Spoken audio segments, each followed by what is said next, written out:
nga po ang mga commuter na walang masakyan, bunsod ng Tigil Pasada para alamin ang sitwasyon ngayon sa Litex Jeepney Terminal sa Quezon City. Makakasama natin live na live ang ating always alive na traffic Tito Mondi Lopez. Mons, good morning kapatid. Kamusta ka naman dyan at kamusta ang ating mga commuters?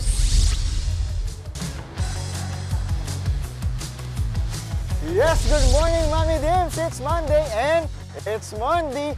Ayan, bago ko i-update, nako Mami Dims, ako galing ako sa Pangasinan.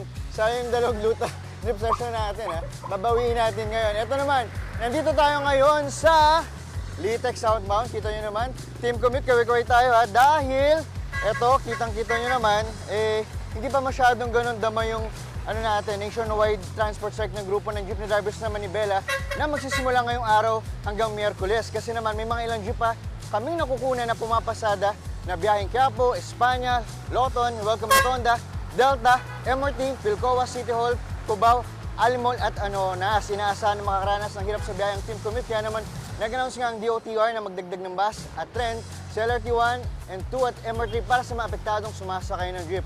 Ang status ng traffic dito, nako, smooth pa rin, gaya ng mga nililigawan pa lang natin, getting to know each other and peg. Pero, inaasahang maraming jeepneys na makikisa sa strike, kaya naman dito sa QC, may libreng sakay sa bus ng QC LGU sa mga sumusunod na ruta, gaya ng QC Hall to Cubao, QC Hall to Litex, IBP Road, Welcome Rotonda to Aurora, Katipunan, QC Hall to General Luis Avenue, QC Hall to Mindanao Avenue, via Visayas Avenue, QC Hall to Gilmore Avenue, QC Hall to C5 Ortigas Avenue Extension at QC Hall to Muñoz. Kaya naman, back to me. Kumustahan naman tayo. Ito na, tingnan natin ang ating ops. Ayun, may tumatakbo.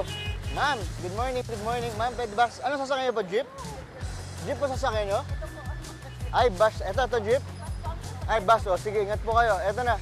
Ay, sir, kumusta po? Saan po kayo pupunta ngayon? Sa trabaho, ano pong sasakyan nyo? Jeep po ba? Jeep. Ano? Jeep. Kumusta po? Okay po ba yung biyahe pa rin natin? Minsan lang kami kasi nagbabiyahe. First time. Tay, anong jeep sasakyan po saan? Delta. Delta. So ngayon, medyo may nakikita pa po kayo, no? Nagkape na po ba kayo? Oo, tapos. Ay, kahit nagkape na kayo, meron akong surpresa para sa inyo. Tansyanan! Ayan, app sponsor. Stick po muna tayo. Oh, bigyan niyo po kay nanay. Si nanay ba yan? Ayan. Tawagin niyo po muna. So yun na kayo na muna bahala sa asukal at sa creamer, ha? Medyo tight yung budget natin. Ito na, next natin. Dito tayo, ito. Lakad tayo, lakad. Sabay. Ups, yeah. Mag-jeep ka ba? Mag-jeep ka rin ba? Yes po. Mag-jeep, saan ka papunta? Sa Kiwab po. Kiwab, kumusta naman yung sitwasyon? Ikaw? Medyo traffic po dyan sa Pilco. Eh nga, ba't di ka sumasakay?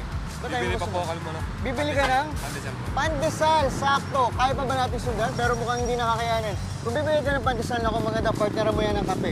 Kakape ka ba? Oo. Eto ulit ang kape. Eto na. Isa lang bibigay ko sa'yo, ha? Kasi mamimigay pa tayo. Okay, baka may gusto kang batiin muna. Kasama ko. Good morning. Sino Ayun ka asawa na dyan. mo? Kasama ko. Sino asawa mo? Abigail po. Ilan asawa? Isa lang po. Isa lang, okay. Very good, very good. Ayan muna ating, salamat kuya.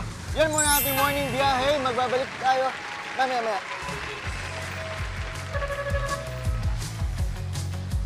Maraming salamat sa ating ever-energetic traffic Tito Mondi Lopez. Mga kapatid, Dimples Romana po, kumpletuhin ang inyong umaga ng mga kwentong puno ng inspirasyon. Salubungin po ang bawat araw ng may ngiti at pag-asa. Kaya't mag-subscribe na po at mag-follow na sa aming social media pages ng News 5.